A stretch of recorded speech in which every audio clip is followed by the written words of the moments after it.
Salut à tous, bienvenue, merci d'être avec nous. On va parler de tennis. On est à quelques jours de ce tournoi Banque Eric Sturza Geneva Open qui se passe ici au Parc des Eaux Vives Tennis Club de Genève. Ce court central là derrière, occupé, vous l'aurez certainement vu et compris, par des membres du club. On est en plein double.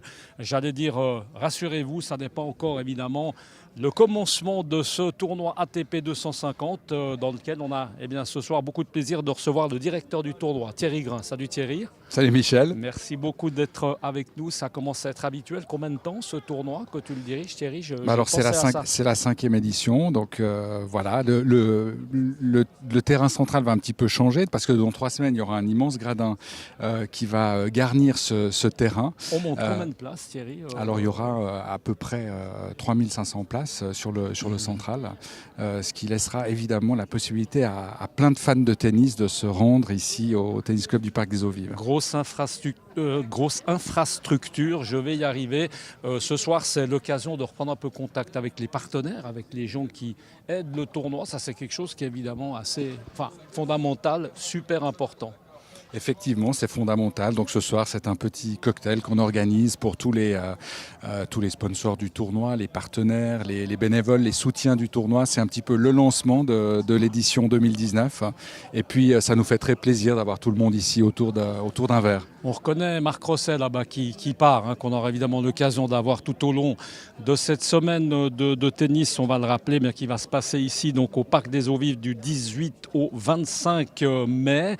Justement, on parlait un peu des sponsors, des partenaires. Je crois que c'est l'occasion évidemment de les remercier, mais quand même de signaler que c'est pas si évident. Est-ce que c'est chaque année plus compliqué de trouver des gens qui s'intéressent au tennis? Écoutez, je pense que le tournoi a une chance inouïe, c'est d'avoir la banque Eric Sturza comme sponsor titre, et cela depuis plusieurs années.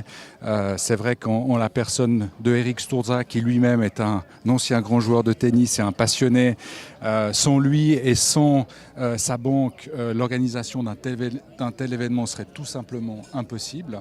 Et ensuite, bien évidemment, que le tournoi est aussi à la recherche de partenaires de plus petite importance, mais qui sont évidemment pas toujours faciles à trouver, à convaincre. Même si pendant notre tournoi, on va pouvoir voir évoluer des joueurs de très très haut niveau qui sont parmi les tout meilleurs du monde, qui ont pour certains battu les numéros 1 mondiaux. Ça, je crois que c'est très important de le dire. Voilà, et c'est ça qu'il faut parfois, c'est le message qu'il faut essayer de transmettre aux partenaires, aux futurs partenaires potentiels, parce que c'est du très très beau tennis que nous pourrons voir à la fin du mois de mai ici. Oui, alors je crois que c'est effectivement extrêmement important, parce que c'est vrai que les gens qui baignent dans le tennis, ils savent qu'il n'y a pas besoin d'être deuxième meilleur joueur du monde pour qu'il y ait du beau jeu, mais c'est vrai que les gens qui sont un petit peu moins dans le tennis, c'est vrai qu'eux, ils aimeraient avoir idéalement des têtes d'affiche, Federer, Nadal, Djokovic. Mais là, on va quand même voir cette année un garçon, Fognini, qui a gagné à Monte-Carlo il n'y a pas longtemps, qui est aujourd'hui pratiquement dans les 10 meilleurs joueurs du monde. Il y a un autre garçon, un Russe, Medvedev. On compte beaucoup sur ces garçons-là cette année pour animer ce tournoi. Oui, Michel, vous avez raison. Fognini, qui a du reste battu plusieurs fois Rafael Nadal, déjà, bien évidemment au tournoi Master 1000. 4 fois, je crois, de tête. Absolument, qui est un des meilleurs joueurs du monde sur terre battue. On aurait bien voulu le battre une fois, Thierry. On est d'accord avec ça. On absolument. aurait bien voulu. Ah. On n'est pas de la même génération. Non. On est d'accord. Qui a un tennis très spectaculaire, qui est 12e mondial aujourd'hui, qui est un joueur qui peut, dans quelques semaines, gagner Roland-Garros. Pourquoi pas? C'est un des joueurs qui sera favori à la porte d'Auteuil. Medvedev, qui lui est un jeune joueur d'origine russe, qui lui fait partie des next-gen, donc de cette nouvelle génération de jeunes joueurs qui vont aussi être les tout meilleurs dans les prochaines années. Alors ceux qui devraient aussi animer ce tournoi, c'est peut-être l'Espagnol Feliciano Lopez, wildcard. Lui, en tout cas, il va animer les tribunes du côté de la junte féminine. C'est ce que on disait tout à l'heure, c'est un beau garçon qui joue bien au tennis. Et puis il y a un joueur assez fantasque comme ça, sympa, c'est le Français Benoît Paire. Lui aussi, c'est un garçon qui est en forme et qui peut peut-être créer l'exploit ici, chez lui, parce qu'il habite Genève en plus, Benoît Paire. On compte pas mal sur lui, gagnant à Marrakech, bon oui, joueur. C'est un très très bon joueur qui aussi a peut créer des grandes surprises, peut faire un exploit. Donc, qui a un joueur qui a des armes, qui a un jeu très très complet, qui est un très bon joueur de terre battue, qui a peut-être par le passé un petit peu souffert peut-être de ses sauts d'humeur sur le terrain, comme un Fognini. Donc, mais il va en tout cas nous offrir un spectacle magnifique. Et puis vous l'avez cité, Feliciano Lopez, qui est aussi un joueur d'une génération un peu plus de la génération des trentenaires, mais qui est également un joueur très spectaculaire que nous aurons beaucoup de plaisir à voir. Ouais, Benoît Paire qui reste, je crois, l'un des plus grands casseurs de raquettes du circuit. Donc c'est vrai qu'avec lui, en tout cas, et Fognini, il peut y avoir un certain spectacle ici. On comptera le nombre de cadres qui seront cassés. De cadres cassés. Thierry, on est à quelques jours du tournoi. Il reste encore quelques places. Les joueurs peuvent encore s'inscrire. Il reste encore 2 wildcards à donner, c'est ça, à offrir. Comment est-ce que ça se gère des wildcards? Comment est-ce qu'on va les distribuer?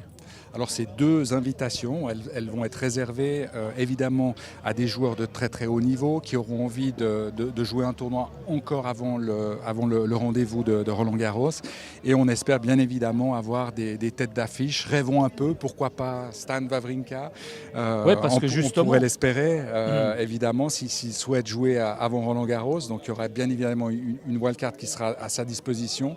Et c'est vrai que c'est des noms qu'on pourra annoncer juste avant le début du tournoi. Stan, c'est pas impossible parce qu'il a peut-être besoin de jouer un peu. Il est en forme, comme ça, on va dire, mitigée. C'est vrai qu'il pourrait peut-être être présent ici au parc, ce qui évidemment serait assez fantastique. Un petit mot peut-être sur les joueurs suisses, parce qu'en ce moment, on lui rend du reste un petit hommage, un coup de chapeau à Johan Nikles, le Genevois, qui fait un joli petit parcours dans les tournois, dans le circuit ITF. Est-ce qu'il y a une chance pour eux de les voir de leur offrir une wildcard, ou c'est un peu juste quand même? C'est vrai que pour le tableau principal, ça va être un petit peu difficile. Par contre, il y a un tournoi de qualification qui s'organise à Bienne, au Centre national, pour les joueurs suisses.